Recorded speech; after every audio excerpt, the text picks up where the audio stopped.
아침 묵상에 오신 여러분들을 환영하고 축복합니다. 하나님께서 새로운 날을 허락하셨는데요. 새로운 날을 걸만든 새로운 은혜로 오늘 하루 우리 인생을 지켜줄 줄 믿습니다. 오늘은 복음에 참여하다라는 제목을 가지고 빌립보서 1장 5절부터 7절까지 말씀을 좀 살펴봤으면 좋겠습니다. 우리 5절 말씀을 같이 한번 읽어볼까요? 너희가 첫날부터 이제까지 복음을 위한 일에 참여하고 있기 때문이라.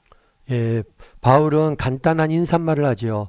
은혜와 평강이 너희에게 있을 것이다 라고 이야기한 다음에 내가 너희에게 감사하며 너희를 위해서 기쁨으로 기도하고 있다, 간구하고 있다 라고 이야기를 합니다. 그렇다면 왜 바울이 감사하며 기쁨으로 기도하고 있을까요? 5절에서 그 이유를 밝혀요. 그 이유는 뭐냐면 너희가 첫날부터 복음을 위한 일에 뭐하고 있기 때문이라고요? 참여하고 있기 때문이다. 그의 마음속에 감사가 넘쳤던 이유는 뭐냐면 그들이 빌립보 교인들이 복음을 위한 일에 참여하고 있었기 때문이에요. 당시 빌립보 교인들은 바울에게 많은 도움을 줬습니다. 바울이 노년에 감옥에 갇히게 돼요. 로마의 감옥에. 아무래도 로마의 감옥에 갇히다 보면 필요한 것들이 많잖아요. 그 필요한 것들에 대해서 빌립보 교인들이 바울을 위해서 기도했을 뿐만 아니라 많은 물질적인 후원들을 합니다. 그래서 이런 것들 가지고 바울이 정말 감옥에서 이겨낼 수 있었겠죠. 그런 의미에서 바울은 빌립보 교인들에게 분명 감사한 마음이 컸을 거예요. 사실 그 당시에 바울은 감옥에 갇혀 있었습니다.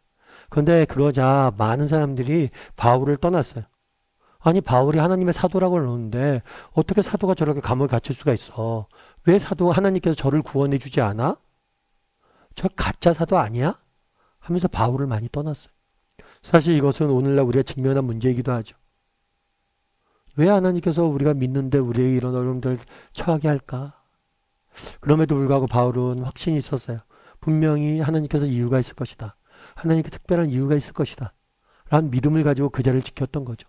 빌립보 교인들도 마찬가지예요. 바울과 이 믿음을 공유했던 거예요.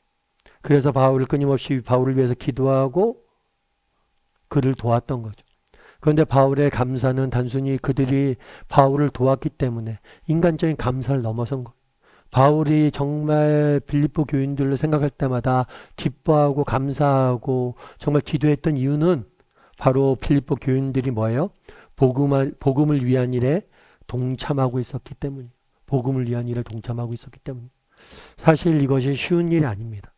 왜냐하면 그 당시 초대교회 당시에 기독교인들은 대부분 70% 이상이 노예였어요. 사실 우리는 노예를 본 적이 없잖아요. 그 노예의 삶이 얼마나 비참한지 모릅니다. 그런데 이 노예들이 하루의 삶이 얼마나 고단했겠어요. 그런데 그 고단한 삶을 살면서도 불구하고 뭘 해요? 하나님 나라에 대한 믿음을 가지고 하나님 나라를 위해서 힘쓰고 애쓰고 수고하고 헌신했던 것. 이것이 너무나 기쁘고 감사하다는 거죠. 여러분 우리가 이 땅을 살면서 해야 될 일들이 얼마나 많습니까? 정말 열심히 일하고 수고하고 정말 사랑하는 사람과 좋은 시간들을 보내고 정말 자신의 삶도 가꾸고 여행도 다니고 즐겁게 시간도 보내고 해야 될 일이 얼마나 많아요.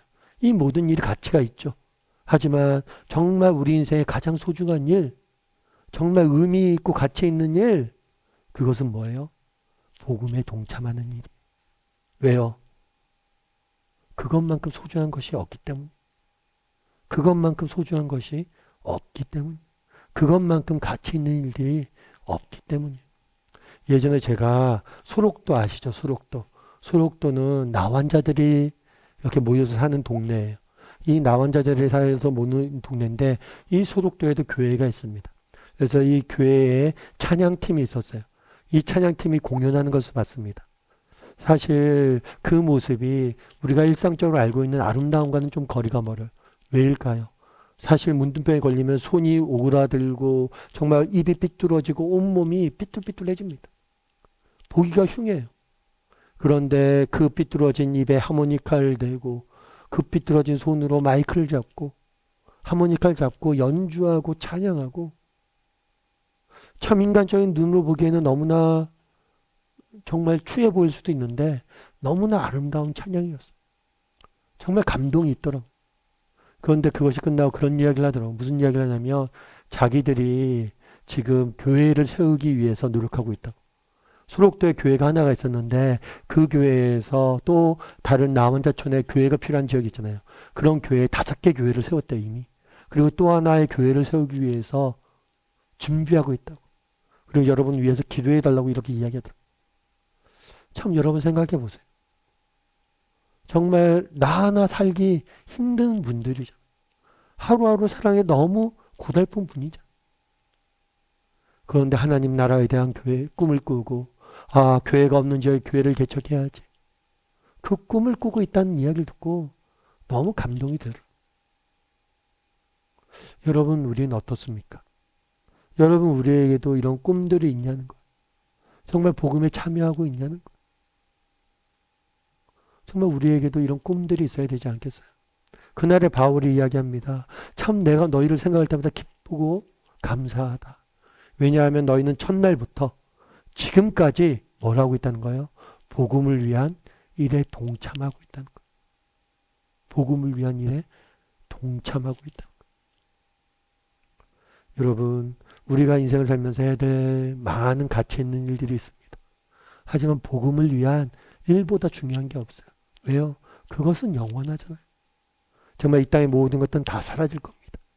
언젠가 우리는 하늘나라에 갈 거예요. 정말 우리가 하늘나라에 갔을 때 정말 의미 있고 가치 있고 내가 내 인생을 잘 살았다 라고 할 만큼 고백할 만한 게 무엇이냐는 거. 그것을 위해 투자하라는 거. 그래서 우리도 그런 복음을 위한 일에 정진할 수 있는 사람들이 되었으면 좋겠어요. 무엇보다도 5월은 가정의 달입니다. 정말 우리 가정에 믿음을 심고 정말 우리 가정을 믿음으로 세워가고 정말 온 가족이 믿음 안에서 하나가 되는 일, 이것에 정말 수고했으면 좋겠어요. 또한 교회 공동체를 위해서 이제 주말이잖아요. 정말 우리가 하나님 앞에 나와서 기쁨으로 예배할 뿐만 아니라 정말 교회 곳곳에서 정말 우리의 도움이 필요한 곳에서 정말 주일학교나 정말 청소하는 곳이나 어디든지 정말 우리가 필요한 곳에 가서 섬기고 다른 사람 섬기고 복음을 위한 참여하고 또 복음을 모르는 이들에게 복음을 전하는 그런 삶을 사는 사람이 되었으면 좋겠어요. 결국에 그것만이 우리 인생에 가치가 있고 남는 것이기 때문입니다.